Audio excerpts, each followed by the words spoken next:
Welcome to MentorTime, everybody. I'm excited about today's topic. And for those of you who've been with us since we started MentorTime in March of 2021, 2 full years already, we last covered this topic 2 years ago. So what are we doing? First, if you want to be off video and you don't even want your name, you can take your name off there. This is your alert. The topic of the week is, I want you to get comfortable sharing what you're doing because it's not self-promotion. So let me walk you through the agenda. First, we're going to talk about, does everybody do it, meaning brag or humble brag?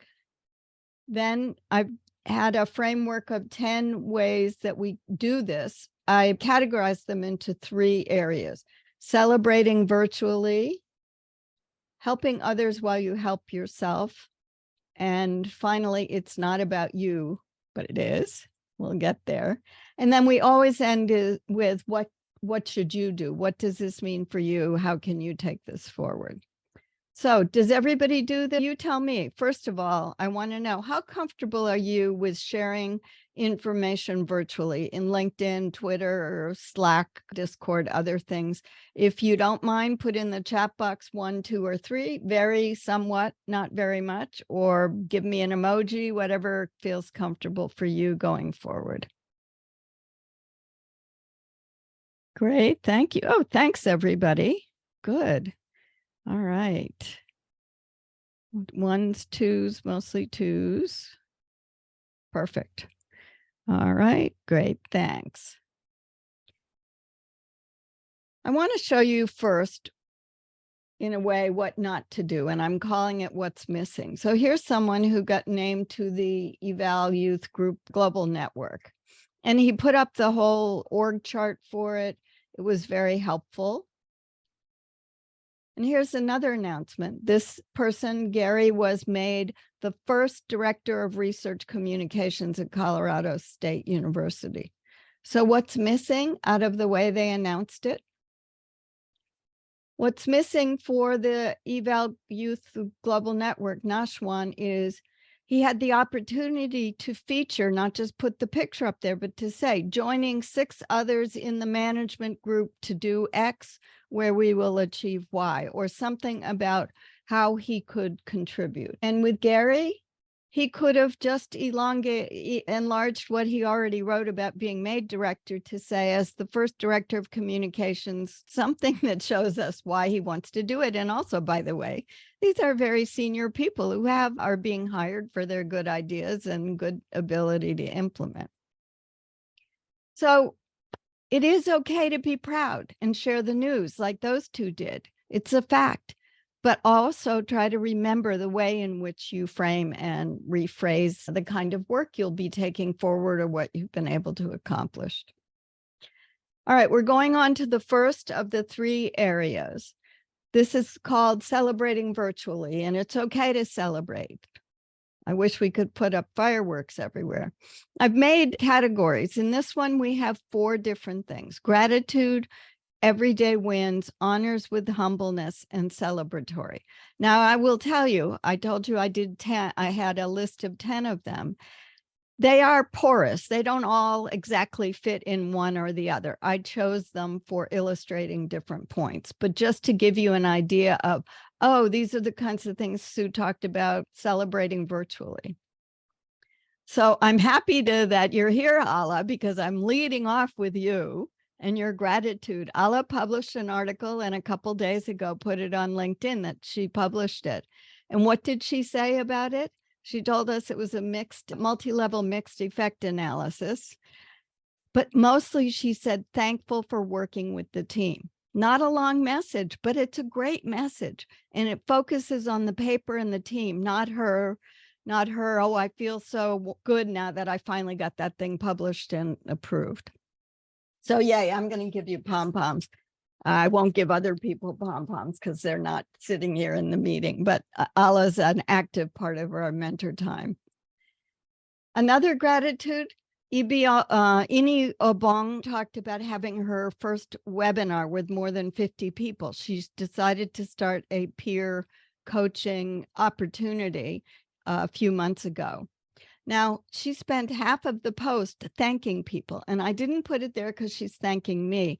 What she's thanking is the opportunities that were afforded to her, not saying, "Oh, I'm thanking Sue. Sue was so wonderful." What she was saying is she was able to give me some background, meaning I was. So think about that when you're talking about gratitude. How did it help you move forward when you thank your mentor or when you thank your team in whatever way? The second area in celebrating is everyday wins. And you all know, because you've worked with me, that I celebrate everybody's wins, big, small, in between. Even if it doesn't feel like a win, usually I can find a win out of it. So here's Katie Schenk. She started traveling in person and met someone she knows from LinkedIn. That's great. I know more and more of us are traveling and seeing people in real life instead of in real screen life. But she wrote about it. And the first thing she said is, "Aren't I lucky?" No, she said, "Today was a first for me." And I thought, oh, that's interesting. Oh, during my travels, and I did it, which made me believe she wasn't so sure how it would go, but she took the opportunity to do it anyway. A second small win is this person. I just love this. Joy put up a post celebrating the fact that she'd submitted her first draft of her dissertation. I wish I'd had LinkedIn when I was doing my dissertation. Of course, I probably would have had 8 or 9 announcements. I can't remember how many revisions I had to make. All right. Then we move on to honors with humbleness.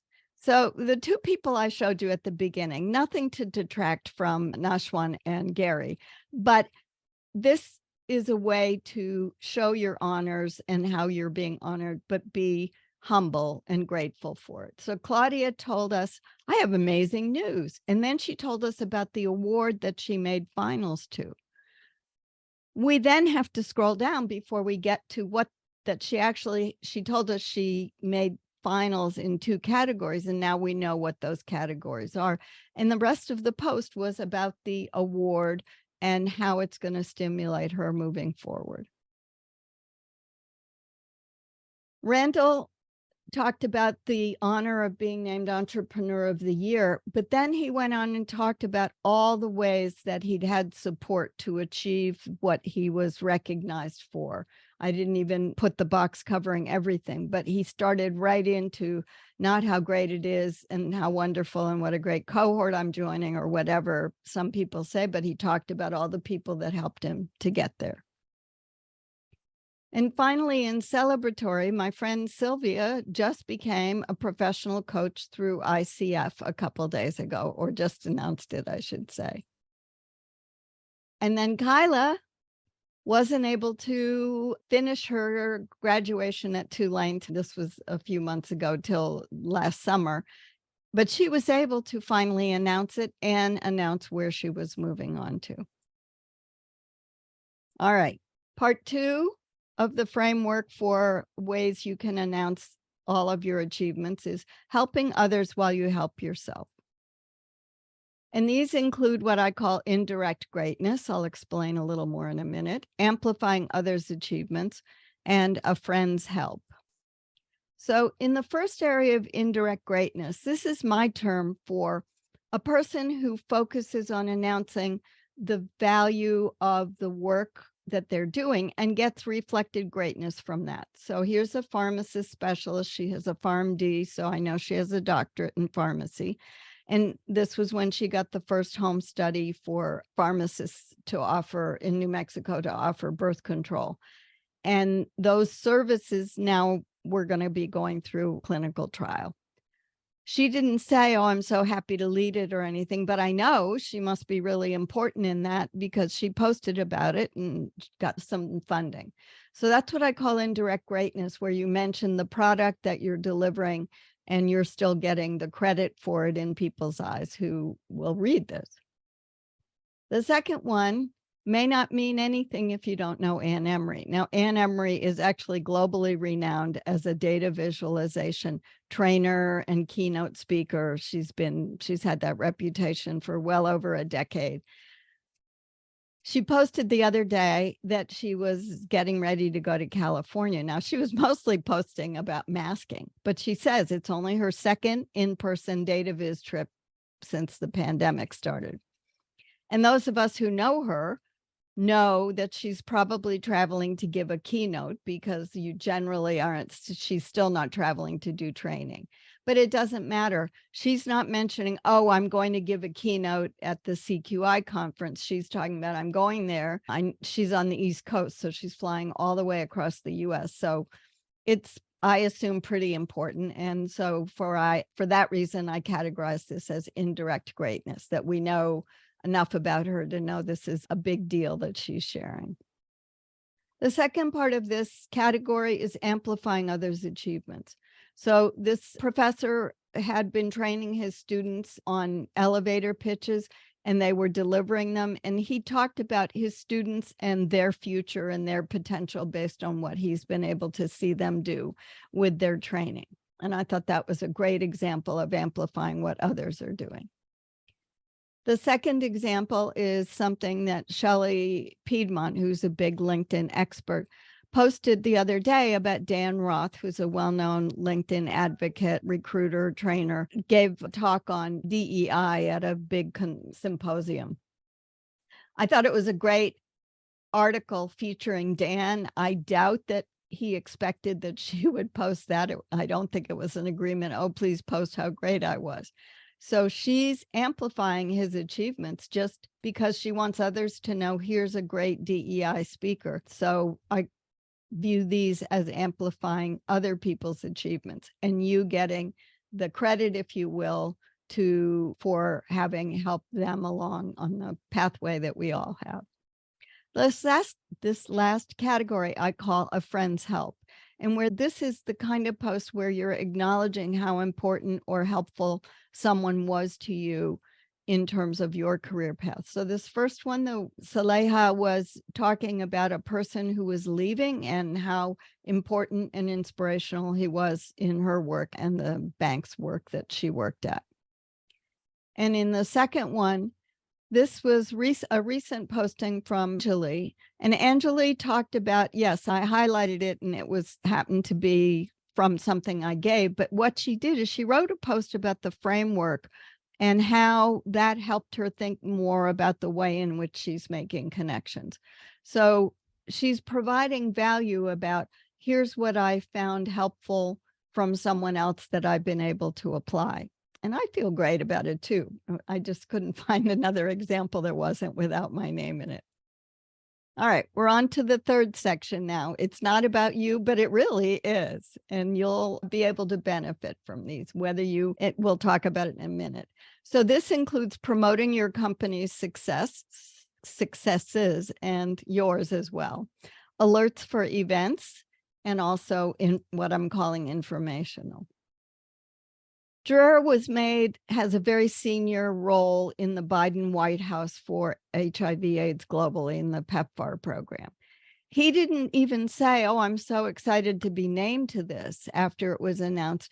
He immediately talked about what the position will enable the US government. His company is the US government, specifically the executive branch's offices, in able to do and effect globally for national and international security. And then Christopher Johnson has his own company, as does Robbie Samuels. So Christopher's promoting Robbie's work. They're both events managers. They work together collaboratively, and Christopher's Follow Friday was mentioning all the work that Robbie does, and now Robbie has a book out. And it reflects well, because later on he says, is Robbie my competition? No, we both do this and that, and we occasionally do it together. So that's what I call promoting your company's success, even if you're a company of one, like I am, or like Christopher is. Alerts for events. Here's someone who posted, I just registered for a conference. I'm excited to hear these speakers. That's really advance notice. APHA registration will open soon, the American Public Health Association meeting. Same thing. Oh, I'm going to, I think it's in Atlanta this year, to Atlanta. Who's going to be there? And a friend of mine from Tulane posted the other day about the Tulane Alumni Awards. These are really important for the School of Public Health and the School of Medicine that's featured in these. And he talked about the group of people and what kinds of awardees they are and how important they are for health going forward. The last area I call informational, and that is where someone's sharing a result that they got, but they're using it to provide value to you, education, information, sometimes inspiration.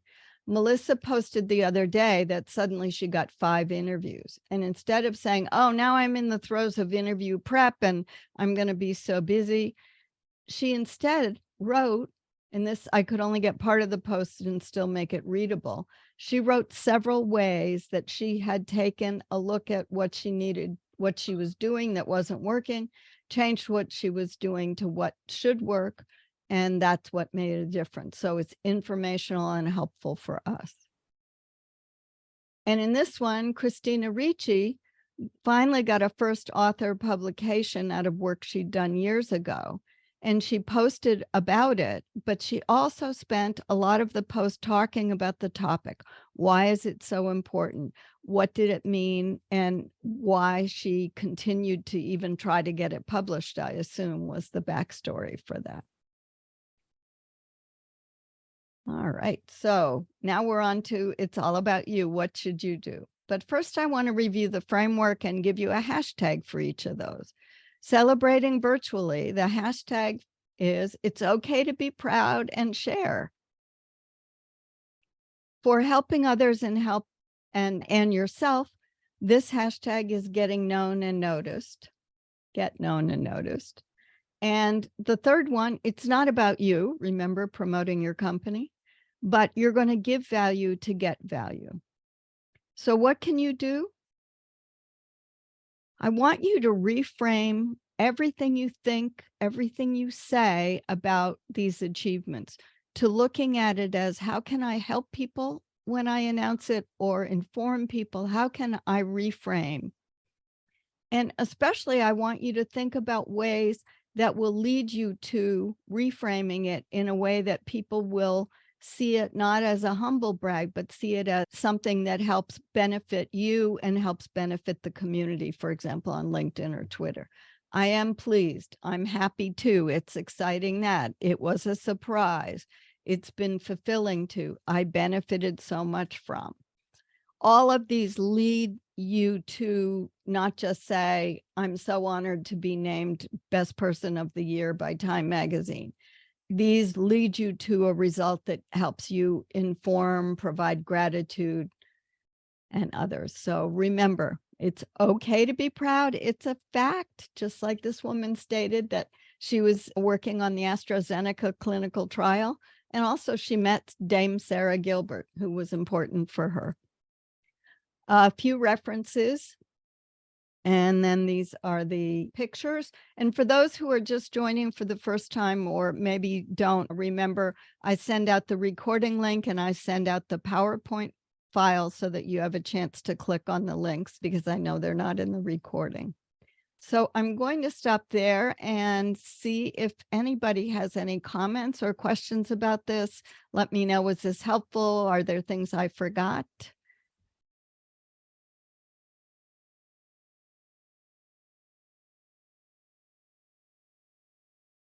Quiet today. I would like to thank you, Sue, for the presentation. It was very interesting.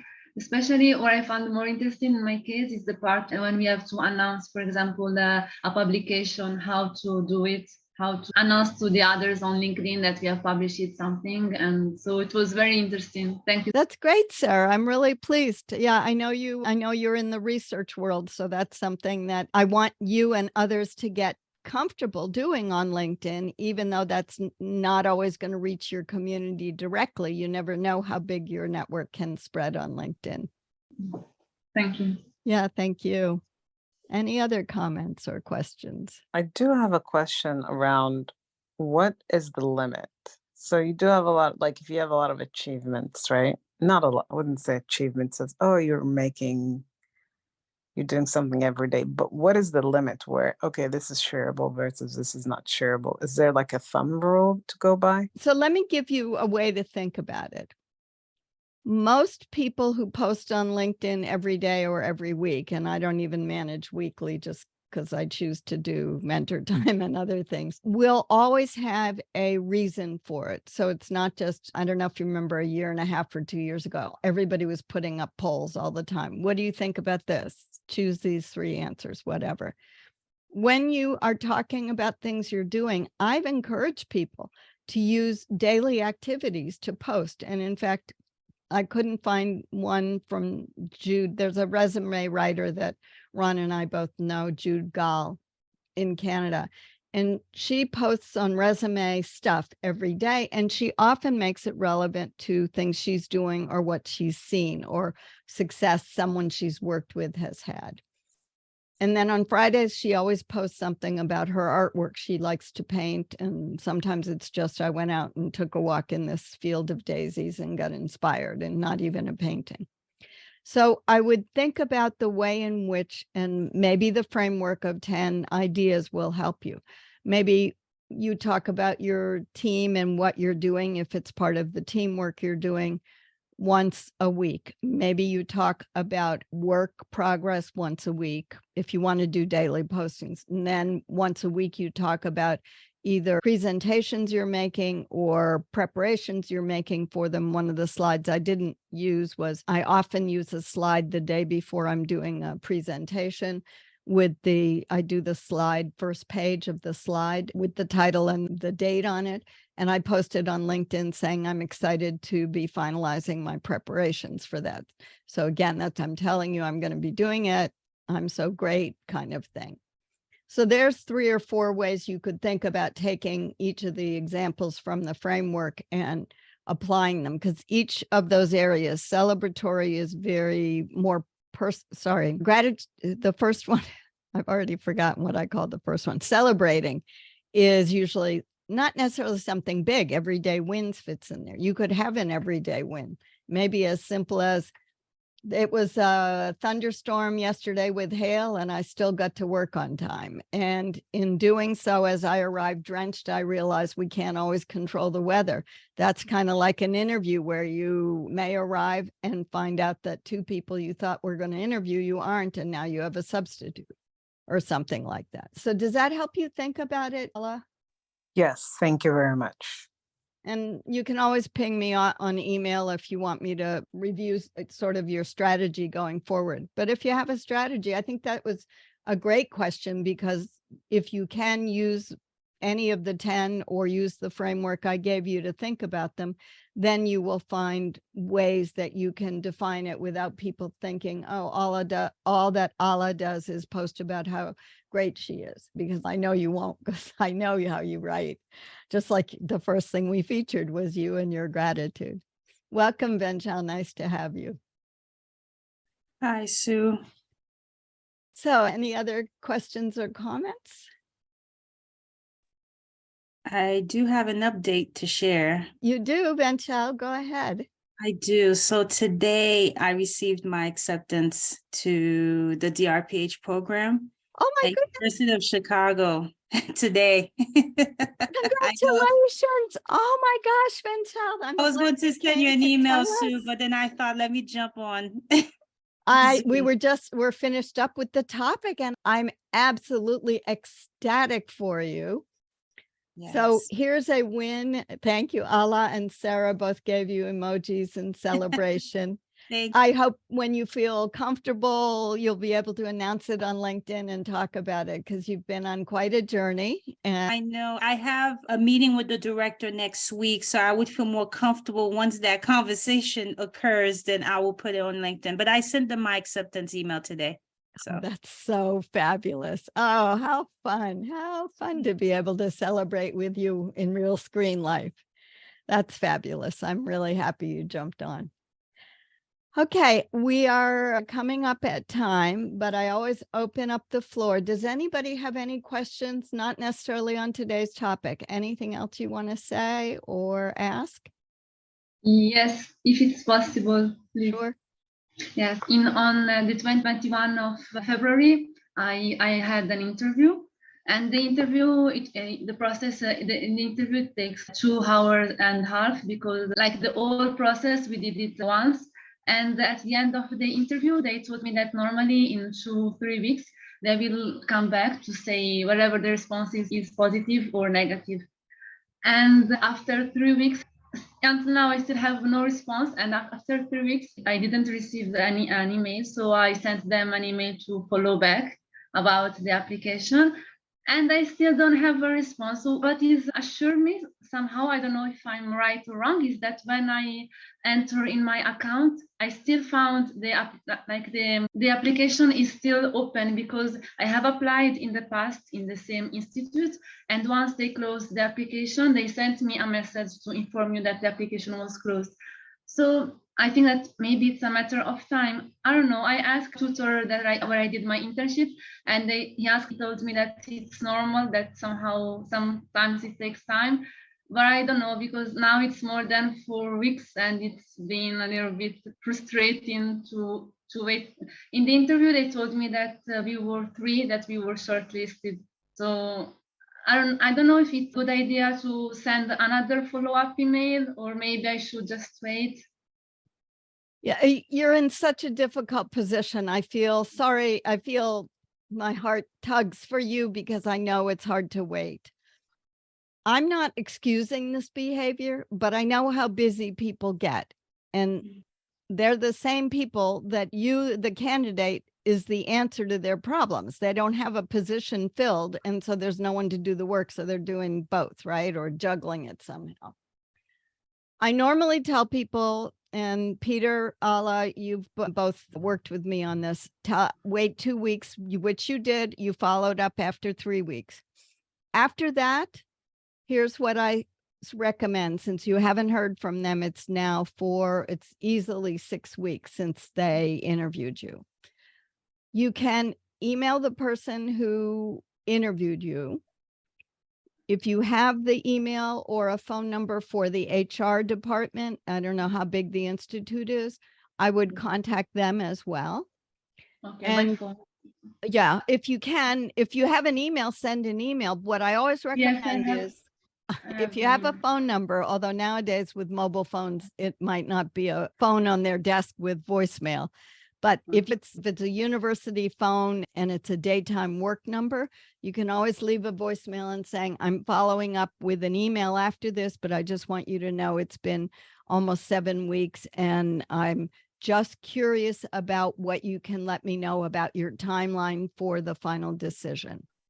All right. So if you use that kind of word, you're not asking for the decision, but you're saying, let me know, am I going to wait another 8 weeks, or am I going to wait 8 days? Yes, because the institution is big. The headquarters are in Washington, D.C., but the position is in Dakar. Oh, I know that it's normal that it takes time, but it's taking a long time. So I don't know. I just would like to have a response in order to know if it's a yes or. At this point, the response maybe will let you know in a couple weeks, but you want at least a response. At least you want to know that, and they're busy, and I'm not giving them a pass for it. They should be able to make it a priority, especially if you're shortlisted, and that's great. Congratulations. Thank you. And it's nice that you can get in the account online and see that it's still pending, that it's open, because most of us in the job search world, the companies don't operate that way. So that's good. You've got good signals. You need to get a human to respond. It is their requirement. It also is their opportunity to make sure their company is well reflected in the experience you have. Does that help you?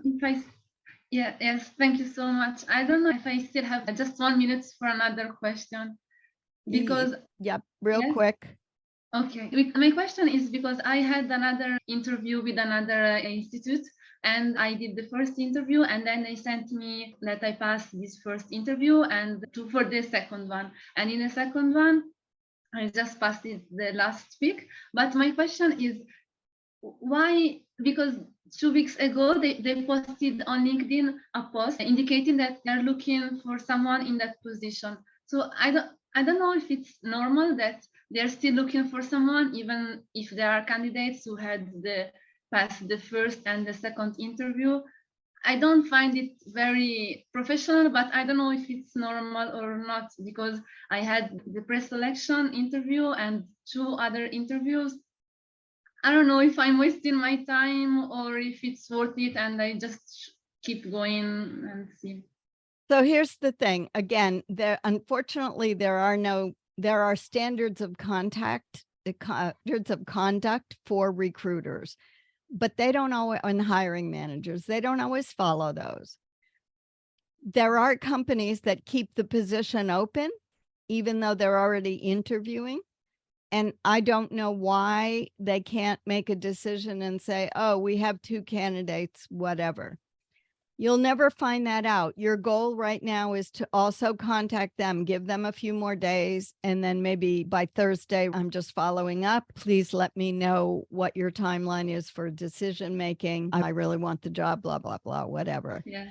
Unfortunately, none of you are in the position as a candidate for a job to push things. And as I say, many of the people on this call have had the opportunity to be in that situation where they're trying to get an answer and no one answers back. So it's frustrating. Here's the good news. You're not just sitting there waiting. Yes, you would like that job, but you're doing other things. So maybe it'll come, maybe it won't, maybe it'll come. I don't know. But you can keep moving forward and be in control of what you put out there and what you pursue. Okay? Thank you so much. Yes. You're welcome. All right. Any last questions from anybody else? All right. Thanks, everybody. It was great to see you all here today. I should have the recording out to you tomorrow morning. Hopefully I can get it clipped. I'm just going to say goodbye. As always, Ron and I, even though he's not here today, Ron and I love to do these sessions with you all and have a chance to talk through things. And I'm glad for the engagement we had on the topic. So more to come on that. And be sure, if you post on LinkedIn, you can always tag me in the message so that I can amplify it for you. I try to keep on top of things, but LinkedIn's algorithm is burying a lot of things.